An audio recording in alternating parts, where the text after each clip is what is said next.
3. bab. Ey ayollar, sizlarmu erlaringlarga itoat qilinglar. Shundaq qilsanglar, Xudoning so'ziga ishonmaydigan erlar o'z ayolining bu fazilatidan ta'sirlanib, Xudoga e'tiqod qilishi mumkin. Sizlarning ularga ortiqcha gap qilishinglarning hojati yo'q. Chunki ular sizlarning Xudoga bo'lgan cho'nqur hurmatinglar va pok fazilatinglarni ko'ralaydi. Go'zalliginglar sirtqi ko'rinishdiki aloyida yasab olgan sochlaringlar, taqilgan oltin zibu zinatlaringlar va esil kiyiminglardan iborat emas, balki qalbinglardagi o'chmas go'zallik, ya'ni muloyimlik va temkinliginglardan iborat bo'lsin.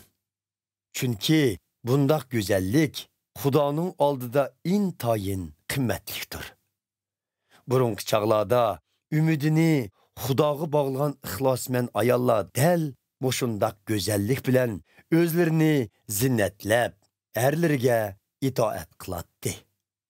Masalan, Sora İbrahimni Xo'jayin deb atab, uning so'zlariga bo'ysunatdi.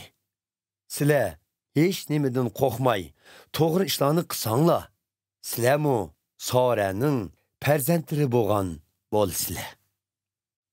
Ey erlar, shuningga o'xshash, sizlarmu ayollaringlar bilan bo'lgan turmushda ularning sizlardan ojiz ekanligini tushunib, ularga kuyuninglar va ularni hurmatlanglar. Chunki ularmu sizlarga o'xshash Xudo ato qilgan yangi hayotdan o'rtaq bahramon bo'lg'uchilardir. Shundaq qilsanglar, duolaringlar to'salg'uga uchramaydi. Yaqin chaqlab aytganda, hammanglar bir niyat, bir maqsadda bo'linglar. Bir-biringlarga hesdoshlik qilinglar. Bir-biringlarni qarindoshlarcha so'yinglar. Mehribon va kamtar bo'linglar. Yomonlikka yomonlik, ahonatga ahonat bilan emas, aksicha baxt tilash bilan javob qaytaringlar. Chunki Xudo sizlarni boshqalarga baxt tilashga chaqirdi. Bunda qilsanglar, Xudo sizlarni baxtli qiladi.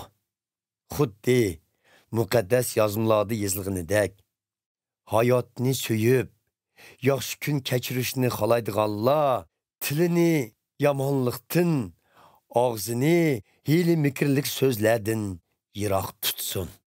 Yomonlikni tashlab, yaxshi ishlarni qilsin. Hammaylar bilan inoq yashashga tirishsin.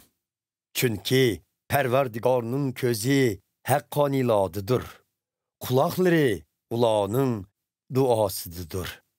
Lekin Rabbimizning nafrati yomonlik qilg'uvchilardadir. Agar sizlar doim yaxshi ishlarni qilishga tirishsanglar, boshqalar sizlarga yomonlik qilmaydi. Lekin haqqoniylik yo'lida azob oqibat cheksanglarmi, naqadar baxtlisizlar. Boshqalarning tahdididan qo'rqmanglar va ansirab ketmanglar. Balki qalbinglarning cho'nqur qotlimidan Rabbimiz Aysoga o'rin berib, o'zinglarni uningga atanglar. Sizlarning mangulik hayotga bo'lgan umidinglarning sababini so'rganlarga javob berishga har doim tayyor turinglar. Buni muloyimlik va hurmat bilan aytinglar. Vijdoninglarni sop tutinglar-da, sizlarga tuhmat qiluvchilar, sizlarning Ayso Masihga mansub bo'lganinglardan yetilgan fazilatinglarni ko'rib, o'zlari qilgan tuhmatlardan xijil bo'lsin. Agar azob oqibat chekishimiz Xudoning irodasi bo'lsa, undaqda yaxshi ishlarni qilib, azob oqibat chekishimiz, yomon ishlarni qilib, azob oqibat chekishimizdan afzaldir. Esinglarda bo'lsinki, Ayso Masih gunoh qilib boqmagan bo'lsa-mu, azob oqibat chekib, hammamizni Xudo bilan yarashtirish maqsadida biz gunohkorlarning o'rnida o'ldi. Uning birli qitimliq qurbonlik qilinishi bilan barliq gunohlarimiz yuyuldi. Onun teni ölgen bolsa-mu, lekin onun ruhi tirildirildi. O solab qo'yilgan ruhlarning yeniga mushu ruhi hayotligi bilan berib, o'zining bu g'alabasini jakarladi. Solab qo'yilgan bu ruhlar burunqi zamonda Nuh payg'ambar kim yasayotgan mezgilda Xudo savrchanlik bilan ularning to'g'ri qilishini kutsa-mu, Xudoning so'ziga quloq solmagan kishilarning ruhlaridir. Nuh payg'ambar yasagan kemida faqat bir qancha kishilar, ya'ni jami 8 kishi bo'lib, ular suv orqali qutqizildi. Bu bizning hozirgi qutqizilganligimizni bildiradigan suv cho'mildirishimizning oldin bishorati bo'ladi.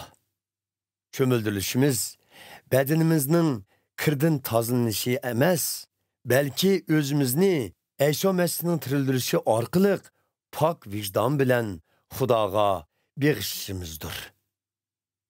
Tirildirilgan Ayso Masih arshga chiqib, Xudoning o'ng yonida o'ltirmoqda. Farishtalar, arshdagi huquqdorlar va boshqa barliq kuchliklar uningga tiz pukmoqda.